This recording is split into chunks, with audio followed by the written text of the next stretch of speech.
was an extraordinary honour. The letter came in on my birthday, and my secretary thought the whole thing was a Mickey take from the students. It was only when we saw the quality of the paper and the gold embossing and the papal nuncio's signature, we began to think, this might actually be for real. So it's a great thing for King's as we run into the research exercise. It's a great thing personally to be the first non-Catholic to be given this honour, and to see that my work has been impacting in a whole area of the world that I wasn't even aware of.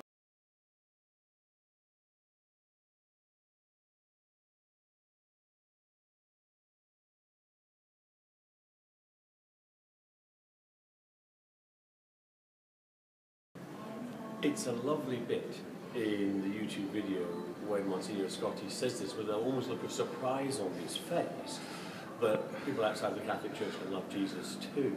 And of course, what he's basically doing is overturning the whole statement that extra ecclesiam non salus est, that there isn't any salvation outside the Church defined as the Catholic Church. Yeah. It's great for Anglican-Catholic relations. Obviously, there was a strong personal relationship between Archbishop Rowan and Joseph Ratzinger, Pope Benedict themselves, and with them both having retired, the question was, well, how do Anglicans and Catholics talk to one another at all? So after the conference in Rome, we had a day at the Anglican Centre with the heads of the Pontifical, the Gregorian, the Lateran universities coming to quiz this Anglican who the Pope had honoured. And Archbishop Justin wrote me a wonderful letter saying that we really need to work on actually how we dialogue this. So in the day conference at King's, Vincent Nichols, representing the Catholic Church, representing the Pope, will come to close the conference, which is fantastic.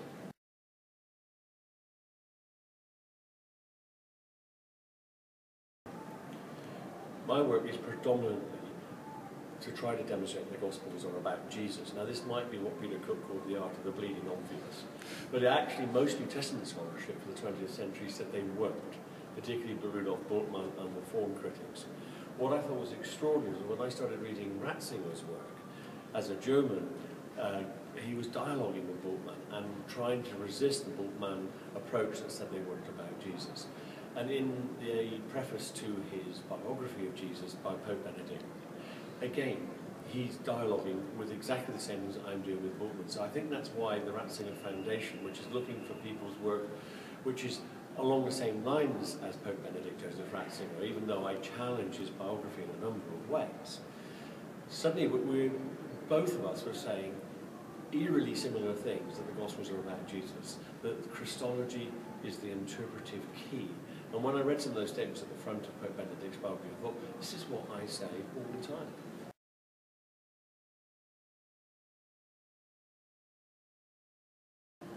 I'm deeply honoured that King's College London has chosen to celebrate this prize with an entire study day, which is being organised by the college as a whole, not just the theology department, but the principal's kicking it off.